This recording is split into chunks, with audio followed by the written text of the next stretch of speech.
Uh, Good afternoon, everyone. My name is Vincent Turner. I'm the Vice President of the Bayside History Museum, and today we will be, this is our inaugural talk of the Winter Lecture Series for the Bayside History Museum. So I'd like to recognize Pat Jaworski and Mickey Hummel. He's over here. He's our IT guy. He's the one responsible for all the technology things. Without him, we couldn't do it. So I'd like to say thank you personally to him. I'd also like to thank our sponsors today, so the Bayside History Museum, of course, the Calvert Library, and the Daughters of the American Revolution. I'll now ask everybody to please turn off your cell phones or place them on silent. This lecture will be recorded, so it will be on YouTube in a few weeks, so you can watch it, and we also don't want anything ringing in the background, disrupting the talk today. So, Vince Turner. You'll notice I said Vince Turner, right? This is my father, same name, makes it easy. He's been a living historian, volunteer, and reenactor since the 1980s. He researches and writes on lesser-known topics related to American military history. His areas of study include topics such as morale and welfare, sports and recreation, U.S. Army mine planning, the Coast Artillery Corps, and military railways, among many others. He has produced several traveling exhibits which have been displayed in museums in Maryland, Pennsylvania, and New Jersey. And his lecture today is on the military railway service during World War II. And with that, Mr. Turner.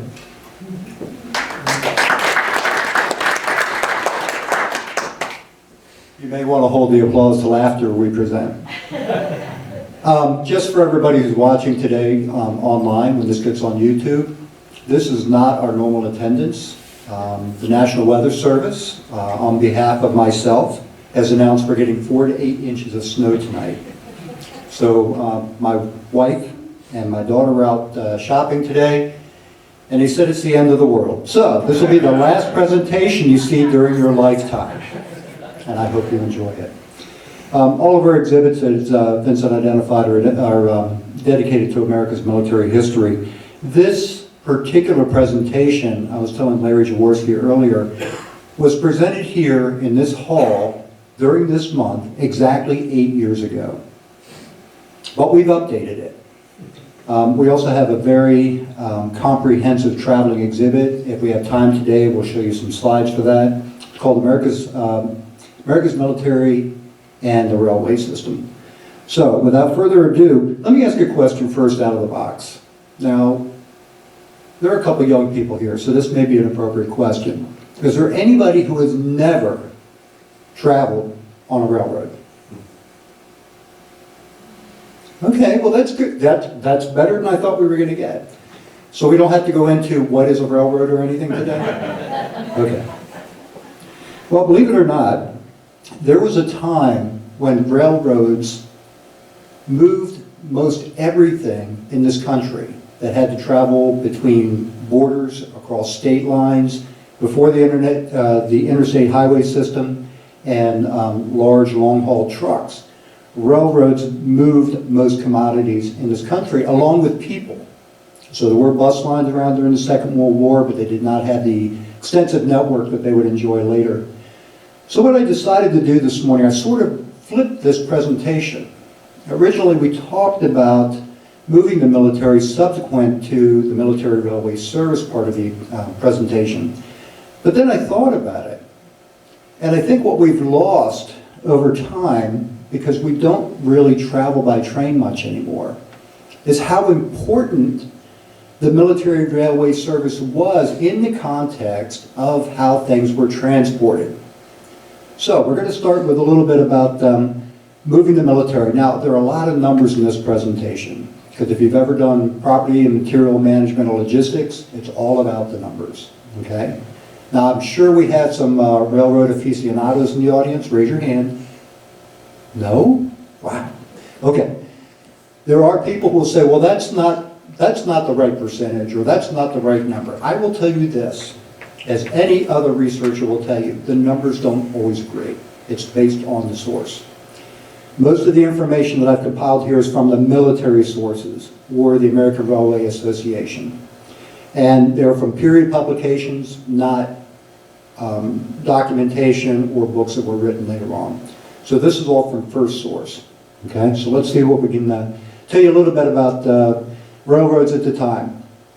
Railroads had 25% fewer freight cars. Now, why is this important? When we start talking about the military railway service and the necessity of transporting 16 million men and women cross country to different places, I've actually talked with people who said, I had to take 7 trains just to get to where my port of embarkation was, which means the point that we're transferring overseas. All the material that goes with that, bombs, guns, bullets, uniforms, food, everything traveled by rail. So the fact that we had fewer and lesser infrastructure at the beginning of World War II than what we had at the end of World War I is very important, because is everybody familiar with the term mobilization? Right? So mobilization is getting your economy, getting your factories, getting your people geared up for war. So a major part of our mobilization was getting the railroads online to transport everything that was being built and shipped. So 30% fewer passenger cars, 32% fewer locomotives. In 1944, so this is about 3 years into the war for America's involvement, the railway system carried twice as much intercity freight as it had in 1940. That's a major buildup. Because when you think about it, what do you need to run a railroad? You need rails. Okay? So somebody's got to go out, clear the right-of-way, do the roadbed, lay the rails, put in the infrastructure, there's communications, there's signaling, there's what's called maintenance away, which is maintaining all of that. There's building the cars themselves, building the locomotives, and maintaining all of that. This is a major win on America's part and what helped us to win the war, not just here, but when we get overseas. 97% of all troops, 90% of all Army equipment and supplies, and about 90% of all Navy equipment and supplies were transported by rail. So just think about all the movies you've ever seen about World War II. Think about all the things you've ever read, and think about all those people and items. They're all moving by rail. Average serviceman made about 5 rail trips. So the guy I talked to must have had a really bad trip. 5 rail trips before being shipped overseas, and 2 to 5 trips between arrival from overseas and his discharge. So once they got there, did their job and came back, they had 2 to 5 more rail trips waiting just so they could get back home. From December 41 to August 45, a total of 113,891 special troop trains were operated. Now these are the trains that move the men and women. We're up to distances ranging 3,000 miles or more. Now what's 3,000 miles or more in width? Oh, come on. The U.S., yes, exactly. Some people went from basically one side of the country to the other side of the country. During that period, according to the American Association of Railroads, 43.7 million members of the armed forces traveled, with an average of 971,000 people a month moving on one train or another. Doesn't include millions of trips made by men and women in uniform traveling singly in the line of duty or on furlough. So this doesn't include going home to see mom and dad for the holidays. 40% of the total U.S. passenger travel in 1944 was by members of the armed services. Movement of an infantry division. Anybody ever been in the Army? Okay. So for those of you that haven't, a division is a large group of people, men, material to support them. Infantry division's 15,000 men. Requires 200. If you've been on a train, right, just imagine, close your eyes for a minute and imagine as I give you this number. 15,000 men, 283 passenger cars moving in tandem to get them from one place to another, and that includes sleeping cars, dining cars, kitchen cars, baggage cars, and 20 locomotives to move all of that. Wow. So again, reiterating some of the numbers here, the takeaway really from this is that in addition to standard rolling stock, there were special cars that were built to support the military effort. Those included troop sleeper cars, that included specific kitchen cars, ambulatory cars. New rolling stock was converted from existing boxcars and built from scratch. Large doors were added on the side of freight cars and passenger cars for easy access. Some cases, baggage cars were converted into temporary kitchen cars before these new cars could be built. Because the thing is, if you're moving men from one point to another, you don't want them getting off the train at every whistle stop. Because what happens? Guys have a tendency to wander, right? So you keep them on the train, you make your stop, take care of your business, you're feeding them en route. And we actually have some great pictures over here if you're interested in seeing how that was. Standard Pullman green, anybody remember Pullman? I've heard of them, I've read about them. Wasn't around when they were around, but unfortunately most of the photographs from the period are black and white. But imagine, if you will, Pullman green with gold lettering is delivery. Troop sleepers were basically, let's see, how do I frame this for you? So anybody have a day bed? So during the day, a troop sleeper car has day beds, and at night all that converts to bunks. So you're sitting during the day and sleeping at night, sometimes a little uncomfortably. Because if you see some of the pictures, the guys are, it almost looks like two guys in on a full-size mattress, or probably a twin mattress, actually. I think is smaller, right? Somebody correct me here? Yeah, okay. So imagine 4 guys sharing one mattress. Hopefully the guy next to you bathed once in a while. These were 3-tiered because of the height of the actual cars themselves. Weapons racks were provided because, if you've ever been in the service, okay, the most important thing you own is your weapon. You live with it, you sleep with it, you eat with it, and you never let it out of your sight. There were wash stands, of course, because we want to keep the guys clean, and they had working toilets and drinking water coolers on board. So basically, for that 3,000 miles, if you're making that trip, for those 5 railway trips that you're taking to get to your point of embarkation, you never have to leave the train. So this is a schematic of a Pullman troop sleeper. So at the top is the outside with delivery. It's actually specially marked. And on the inside, on the left-hand side is the nighttime configuration with the bunks, and then the right side is what it looks like during the daytime. So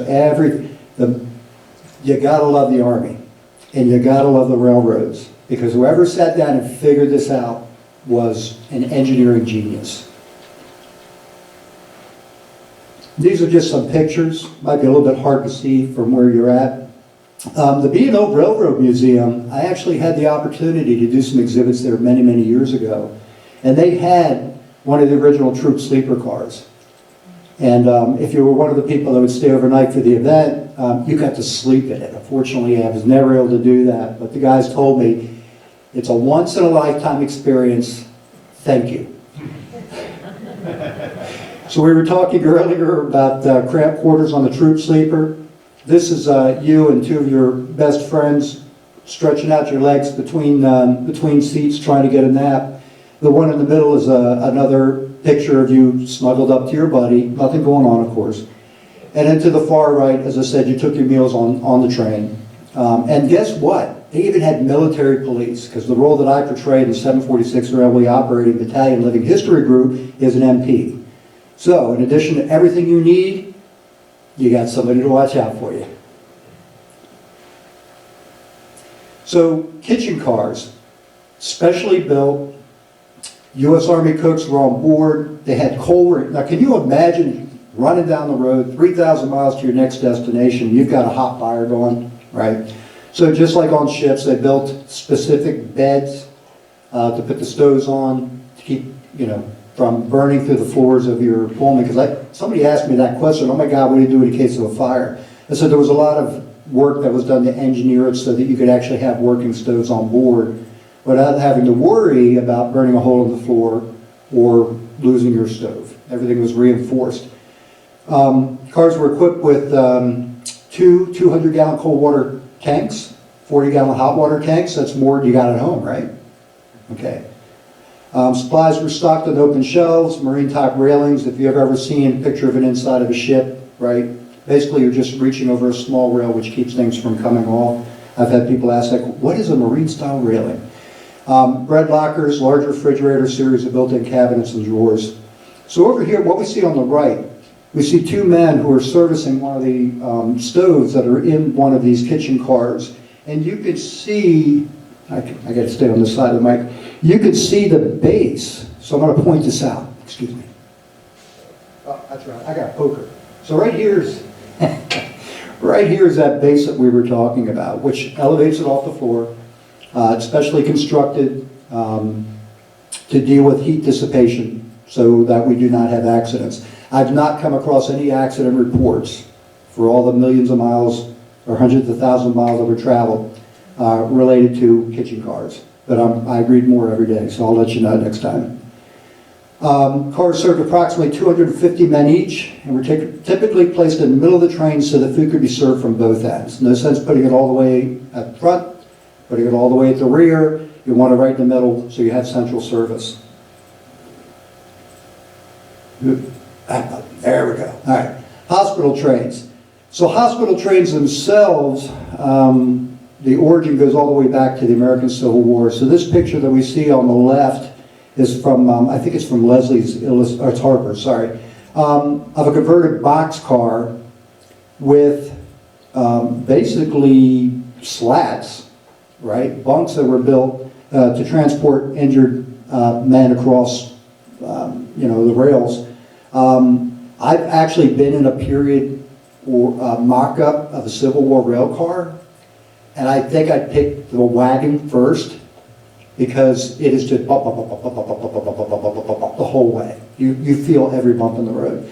Now the good thing is suspension systems have improved over time. Of course, we see some pictures off to the right-hand side of railway cars from approximately 1920, very similar to what would have been used in the First World War. And of course, everything gets improved by the time the Second World War comes around. Most of these, so if you're being transported back from European theater or the Pacific theater or North Africa or wherever you're serving and you're wounded, you have what's called a grievous wound. You would come back by ship, normally Red Cross, and I had pictures of them taking men off of the ships in stretchers and putting them on these specially built hospital trains. And then you would go to a center of excellence for whatever injury you have, whether it's spinal, facial, reconstruction, things of that nature. The goal was always to tend to the men as close to the theater as you could and do the stabilization there before they were transported. Now, later on, everybody's seen MASH. Oh, come on in. No, I'm good. No, you're not. Come on in. I don't have a ticket. We'll see the conductor. He'll sell you one. So what happens later on is that hospital trains are replaced by air evac, which includes helicopters if you've ever seen MASH. Okay, or I've actually talked with some Army nurses who served on evac plane C-130s that were converted for that use. So the hospital train goes the way of most specialized trains that were developed during the war. So this is a little bit hard to see, but it's the only picture I could find, and it's really not even a picture, it's a drawing of the different components of a hospital train. So you had a baggage car, a ward car, a dressing car, you even had a kitchen car and a surgical car in the back. All pulled by, in this case, it looks like a diesel locomotive. So I'm not going to read all of this to you, but just to give you an idea how specialized this was. So the next couple slides actually talk about each one of these cars. So a ward car is basically built out like a hospital ward, has the same conveniences. A dressing car is an area that's used to clean and change bandages. An ambulance kitchen car held kitchen and food storage. And these were highly specialized. Unit cars, self-contained cars usually had a ward area with berths, a small kitchen and dressing room. So basically what we just talked about, but in a smaller footprint. End of the war, U.S. Army owned 202 unit cars, 80 ward cars, 38 ward dressing cars, and 60 kitchen cars, for a total of 380 cars that were on these specialized trains. Now these pictures on the bottom, we were talking a little bit earlier about being ambulatory. So what you see here is the large door that was built into the side of these so that you could bring the stretchers in. Everybody's tiered in 3. This is a picture, I believe, from Newsweek, but I'll have to qualify that. I actually have the original print somewhere of a nurse tending to a patient in one of these bunks. And then we have a dispensary over here to the right.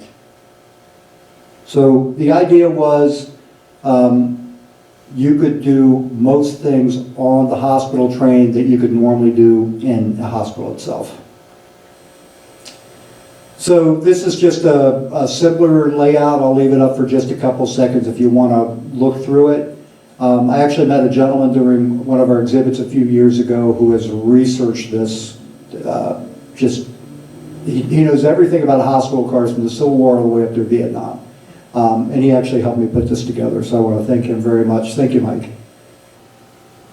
So, now that we have an idea of why it's important to have a railroad, okay? Now think about it this way. We've just talked about how important the railroads were to America. They were just as important to every other civilized country in the world. It's how they moved their men and materiel. Matter of fact, if you've ever, anybody here remember the old movie of Gregory Peck, 12 O'Clock High? Okay. And how about the TV show 12 O'Clock High? All right. So they're always talking about hitting the marshalling yards, either in France or Germany, right? So they're not going to have factories or they're going after a marshalling yard. So a marshalling yard, have you ever been over to Northern Virginia and seen Potomac Yards? So a marshalling yard is basically where everything comes together, right, from one point so that they can get it attached to a locomotive going somewhere else, okay, so they can disperse it. So it's a place to bring everything together and then disperse it where it needs to go, right? So if you want to take out most of the enemy's supplies or hit them where it hurts, as he used to say, right, you go after the marshalling yards, okay? So why is it important to today's presentation? Well, the idea here is that railroads are important to us, they're important to the French, the Germans, Japanese not so much, a little bit, China, Burma, India. So basically every theater of operations, North Africa, Algiers, Tunis, things like that. So the primary difference between the Army's railroad presence in the U.S. and what's happening overseas, okay? Well, here, everything comes to you. Once you start going overseas, you have to take everything with you. So not only are you building infrastructure, you're repairing infrastructure, you're bringing things back online. You're helping, really, for the long term, these countries rebuild their economy that's being devastated by this global conflict. So I'd like to stop at this point. I'm going to ask, since everybody knows what a railroad is, okay, I'm going to ask you a question. And you don't, there's no points, there's no prize, all right? Just see how intuitive you are. What is the primary difference between military-based railroads and commercial-based railroads of this period? Oh, take a guess. You don't have to buy a ticket to get on. Well, actually, you have to have one. We actually have one over here. You have to have a pass, okay? But you don't have to pay if you're military. But that's not the primary difference. So if you're working for a commercial railroad, you have to build it and maintain it. They make money. Right. If you're working in the military, you have to build it, maintain it, and be able to blow it up to keep it out of the hands of the enemy. So that's really the primary difference between the two, other than the financial aspects of it. So we're going to talk a little bit about the military railway service. That's the emphasis of today. Now, hopefully the introduction gave you some frame of reference of why this is so important, and regrettably this history has been lost. So the military railway services, of course, as we said earlier, goes back to the Civil War. Between the end of the Great War, which is World War I, in November of 1942, U.S. Army railway units were organized within the Corps of Engineers. So believe it or not, what is now Fort Belvoir was originally Camp A.A. Humphreys. And that's where they trained the World War I railroad personnel to go overseas and fight in France. They used to have a narrow gauge rail. You come out and see our exhibit, you can read all about it. Used to have a narrow gauge railroad there. I have hundreds of pictures that I found through the Library of Congress. I mean, it was just a major exercise. So from the end of the First World War, or from 1942 to the end of World War II, the U.S. Army Transportation Corps took over the railroads, and they would retain that responsibility throughout Korea, Vietnam. I'm not sure about today. There's only actually one railway unit left in the U.S. Army. I think they're down at Fort Eustis, and really their job is government oversight. So the Army doesn't run the railroads anymore. Time of the attack on Pearl Harbor, there was only one fully mobilized railway unit in the Army. That was the 711th Railway Operating Battalion. It was a training battalion where you had no active railway units in the U.S. or overseas. By the end of VE Day, which is victory in Europe, military railway service was running 35,000 freight cars over 11,000 miles of track in Europe. Wow! So think about it, right? When was D-Day? June 6, 1944. So we get off the boat, we get on the beach, we start working our way through France, and between then and VE Day, we do all this work. It's just incredible to me. Headquarters operations in Europe for the Military Railway Service ceased operations in October 45. China, Burma, India, which is the second largest state of operations, October 45. And then operations in the Pacific were basically closed down by the end of 1945. So, major buildup, we go overseas, we help them rebuild their infrastructure, we build it, we repair it, we make it work, we hand it over, and we go home. So, a little bar chart for you here. Army Transportation Corps at the top is comprised of military railways, you know, I can't even say the word. Military, let's say it together, say it with me. Military Railway Service, thank you. Under the MRS, that's why I always abbreviate things. Under the MRS were Railway Grand Divisions. If you're familiar with the Army structure at the time, it's division, battalion, company, and then platoon. And the railway units followed that same type of structure, except instead of squads, they had crews. So, each was sponsored by a commercial railroad why am I having a problem with that today? I'm going to start talking like Elmer Fudd and just get it over with, right? Anybody know who Elmer Fudd is? All right, just making sure. Okay. You know, when we go out and do our education programs and we use like information of the time, young people look at me like, what the is he talking about? So, thank you for being hip. I really appreciate that.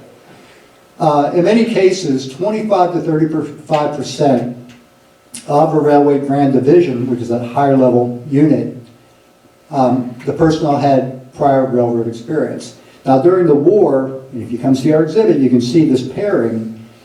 Each one of these units within the MRS was associated with a commercial railroad who provided training and personnel.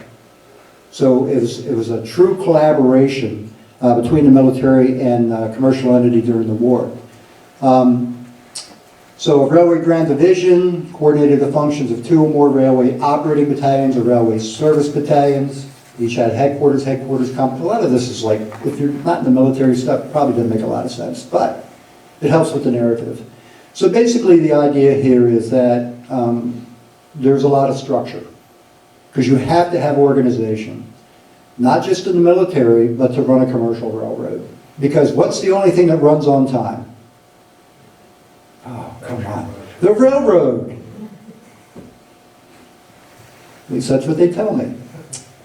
So, you know, we talked a little bit on some of these topics. You have maintenance of equipment. These are people that have to repair, maintain locomotives and cars.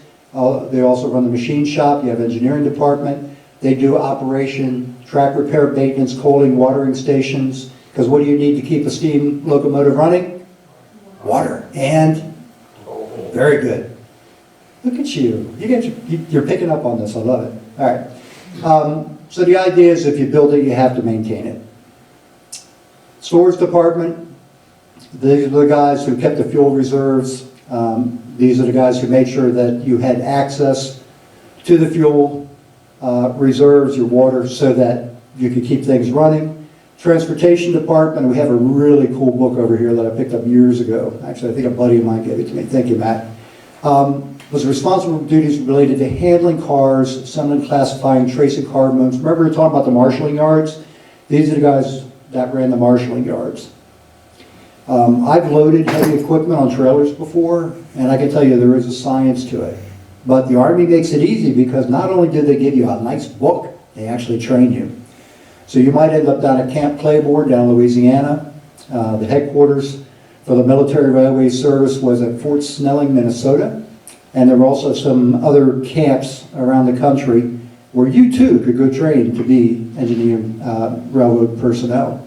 So Railway Operating Battalion is a basic railway unit. These are the ones that are normally talked about when people get together and talk about railroads in World War II. Again, let's see. So you have a headquarters company. They're the ones who are doing basically mess management, consultation on training, company administration. You have a headquarters platoon. This is administrative and technical. Then you have a service platoon. These are the guys that are getting their hands dirty. Maintenance away, basically keeping all the facilities, the infrastructure in working order so that it can be used. I like this picture to the right. I was actually on the John W. Brown out of Baltimore for 4 seasons, working with that crew. And what this picture shows you is these tanker cars on the deck of a Liberty ship. So when we did this presentation several years ago, not here, but at another location, somebody said, well, did we have to ship everything overseas? And the bottom line is yes. Because you couldn't depend on or anticipate what was going to be there when you got there. You took advantage of it, but everything we needed to run the railroad, we took with us. And Liberty ships were the way to go. So you have maintenance of equipment. We have some really cool pictures of them working in the shop. If you came in early, you saw the training film. They were actually working in the railway shop doing some repair. Very dirty work, very hard, strenuous. This is actually the repair facility at Bayside, Ohio, another training facility. So again, you get trained here, shipped overseas, and this is the kind of work that you would be doing. So again, not going to go through it, but just this shows you the diversity of these organizations. You had a transportation company, had electrical power transmission, ambulance train maintenance, and a medical detachment. And these are all the various things you did. And if anybody wants a copy of this, you can get a hold of me through the museum, I believe. Railway shop battalions, again, the guys that do the dirty work, they keep it working. Mechanical, electrical, physical, upholstery. If it's a part of the train and it needs to be fixed, these are the guys it's going to go to. So again, just showing you that organization structure that the Army is so famous for: headquarters, battalions, medical, wrecking and machine shop, boiler and smith shop, and then car repair. And when they say car in this context, it's the box cars. So whether they're troop sleepers or just a normal freight car, they were responsible for its maintenance. Here's an eye chart. I actually built this off of the Army's manuals at the time were really great. You can read them and really get a good understanding of what these people were doing. The only thing I've done here is I took the original chart from this particular manual and I color coded it so that you could see what each one of these does without having to read all the text. So again, it's a little bit of an eye chart, but it's pretty. Railway shop battalion. Same thing. This is the organizational structure. You can see how it diversifies as you get further down into the hands-on type of work. And then some of these organizations were actually diverse enough that they had their own organizational structure subordinate to the primary units.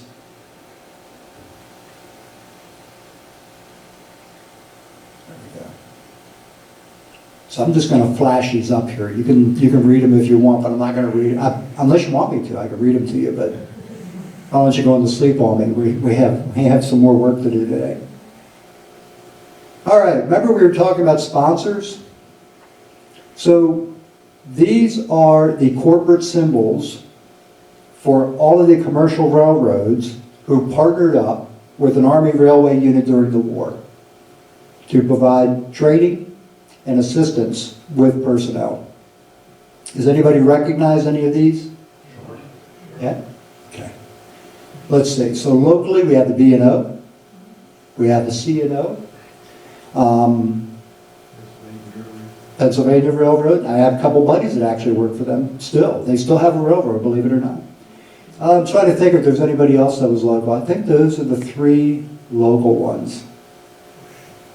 Reading, thank you. God, and I only used to go there like every year, right? All right. I just like the color, honestly. It's the only reason I threw the slide in here. By the numbers. So remember I told you everything's about numbers? All right, well, here's your summary. So in total during the war, there were 11 railway grand divisions, 47 numbered railway operating battalions, and 12 railway shop battalions. That's a lot. More numbers, because everybody likes numbers, right? Number of locomotives, units of rolling stock exported, military railway service managed freight cars operating in Europe, miles of track in Europe, units that served in more than one theater of operations, units that served in the UK preparatory to being deployed overseas, and then this little table here shows peak operating strength by theater of operation. That's a lot. All right, so just want to say thank you very much. We actually, you know what, Mickey, we're finishing up a little bit early. Okay. There he is. No, because we're going to be able to do that other thing I thought we might be able to do. Yeah, but before we do that, questions? Yes? The 11,000 miles of track in Uh-huh. Europe, Yeah. is that the track that they laid down, or does that include civilian track that was already laid in Europe? Okay. Very good question. It's actually inclusive. So what we built, what we repaired, which is why the term we use in this particular number is managed, which means that the Army took it under their ownership and maintenance. Yes? Yes, sir. Kind of the same idea, Uh-huh. and I'll split it in both Europe or whatever, the war areas and Right. the US. Mhm. Right, you got the commercial and the military trying to share the same track? Well, that's a very good question. So overseas, the military assumed responsibility. So they just took it over? Yeah, basically, because we were, yeah, War, yeah. right. Plus, we were freeing up the countries. I mean, we were going in and, restoring peace and order, so to speak. Now, in America, it's a shared responsibility. So everything's running on a commercial railbed, but priority is always given to the military. There are a number of posters and flyers and all sorts of handouts that were printed up during the war that talk about priority, that the military has priority. Whether you're on duty or you're going home, you're on furlough, the military has, the priority. And there are some newspaper accounts that I've read about people being adamant about, oh my God, I'm being inconvenienced, right? And then there's the old adage of, lady, don't you know there's a war on? Right. How about, is there, you talked about the sponsors, but Mhm. I'm sure there's sometimes where the commercial railroads butted heads with the military. Oh, yeah, over everything. If you read the American Railway Association journals of the time, they actually talk to that. And they're a moderating voice of trying to get, because there's three people in the conversation. We forgot one, right? So you have the military who has priority, got to move men, material, right? You have the commercial railroads who have to remain financially viable. So they're being paid by the government, but not at their normal freight rates. And then guess who else is involved in this? The federal government, right? So there's a lot of churn. It's a miracle that they work things out the way that they did. It's a whole nother topic we could go into with a very long tabletop discussion. But if you read newspaper articles and railroad journals of the time, there's this moderating voice that says we have all got to work this out together. And that's why the government federalized the rail lines. They said, look, we can't leave it up to you, two disparate entities, to work this out on your own. We're going to come in and apply, rules, regulations, and tinker with a few laws or two. Right. Anyone else? Good.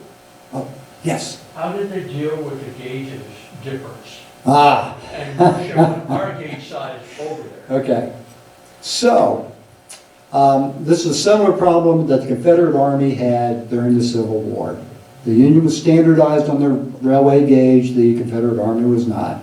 So when you got to the state line, you quite often had to take everything off of one boxcar, put it in another just to continue your voyage. So what happens is when we get overseas, because there's disparity between countries and railroad gauge, if our stuff doesn't fit, tear it up and rebuild it. Yeah. Because even the rolling stock, so your rail beds, your rolling stock, even your diesel and locomotive power is not commensurate with a lot of what America's bringing into the theater. So it's like if it won't work, move it out of the way, let's get something new in there so we can make this happen. So we more or less standardize Europe on track gauge. Yeah. In the areas that we went in and occupied, yes. Okay. So Yes. The 5,600 locomotives, Uh-huh. are those built new? Or did No, they- that's they grab some? mixed. If we had it, we could. Matter of fact, what happened with a lot of stuff is that if it was obsolete, but they could repurpose it, they would ship it. We did build a lot during the war, of course, to meet need. And there are still a couple locomotives that actually came back. Oh, really? Yeah.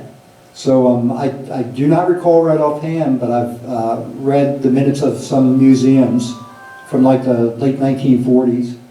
And they said received U.S. Army locomotive number, and there are some websites that talk to this too. So there was some rolling stock, not rolling stock, but there were some locomotives that came back. Especially, well, think about it this way. You spend X amount of money, and I don't know the number, for a brand new diesel locomotive, top of the line, you take it overseas, and it's still serviceable at the end of the war, right? It's like, I think I'm gonna take this one home, and you guys can have the old steam-powered locomotives, right? Any other questions? Do we have time for shameless self-promotion? Okay, I think those are good. So, what we're going to do right now is a couple things. We would like to, by the way, if you're a veteran, thank you. We do all of this to honor veterans, by the way. So what we're going to do is we're going to share with you some pictures. Now, everybody knows Vincent, right? From the Bayside History Museum? Okay. Did you know that he's an avid photographer? All right. He's also my muse. So a lot of the work that I do is inspired by him and the formal education he's got, because I'm a barnstormer. It's like I get an idea, I'm going after it. He's the one that actually helps me make sense of it or says, that's not going to work. So what we're sharing with you right now are photographs that he took in 2023 at an annual event at the Pennsylvania Railway Museum called Trains and Troops. You been there? No, but my friend. Okay. So it's a gathering of people who bring their militaria from different time periods, and they set up for 1 or 2 days, and people that like railroads come for the railroads, and people like military come for that. So it's a really good gathering for people to see just some of the time. There's a guy that does military carrier pigeons. You're not going to see that anywhere else, by the way. What we have here is one of our configurations for our railroad exhibit. This is something we've built over the last, how long have we been doing it? 14 years? Yeah, 14 years. What you see hanging from the metal rods are actually 24 by 36 inch 4-color panels. A lot of original period photographs and history. A lot of what we shared today, the panels expand on that. The exhibit covers the period from the American Civil War and the beginning of U.S. Army use of military railroads to the early 1980s when I was in the service. As I was saying, there's only one railway unit left, and they're basically for oversight. So this is just so we brought a few things today. But what we'd like to do is, we're not about promoting ourselves. We really like to promote the organizations that invite us to work with them. So we'd like to today, with these pictures, even though they're focused on our exhibit, is promote the Pennsylvania Railway Museum, who have been holding this event for longer than I know, I think over 20 years. We have a good friend, Doug Halk, who's on the, am I allowed to say names on the air, by the way? Okay, all right. Only in a good context, right? Okay. Doug is a very dear friend of ours, graduate of the Military Academy at West Point, retired Army Lieutenant Colonel. Right? Sure. Okay.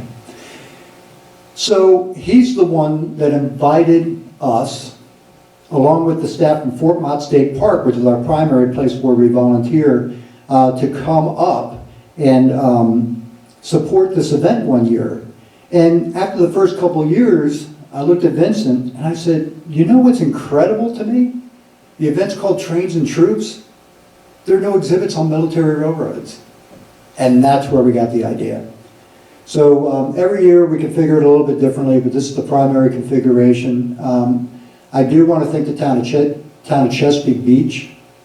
Before the pandemic, as part of our work with Stars and Stripes Committee, they were a very dear sponsor and helped us out a lot in getting a number of these materials printed up. So we do need to give a shout out to them.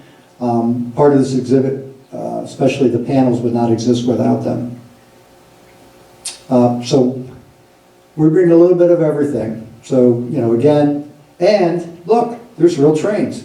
So if you get a chance, it's always the first weekend in November before Veterans Day. We'd love to see you out there. I'm sure that you would enjoy this. That's actually me. That's how I'm normally dressed when I'm doing this. And you can see that not just the people here, but we have young people who love trains.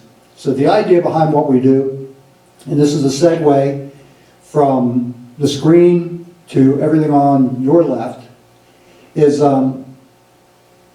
we like to focus on education. So these are some books from our library, some of our research materials. I've read all of it, by the way. And we invite you to do the same. So we bring this out to just share with people that if you like what you saw today, if you want to learn more about it, I think all of these are out of print, but you can still find copies. We invite you to read more about it. And that's also a shout out to the Calvert Library Association, who has always been very generous with their time and resources in helping us too. So again, if we have any more questions, this is your last shot for the day. All right. Thank you so much for being here today. Let's do it again sometime. And thank you very much, Mickey and Vincent, and the Bayside History Museum for inviting me here today.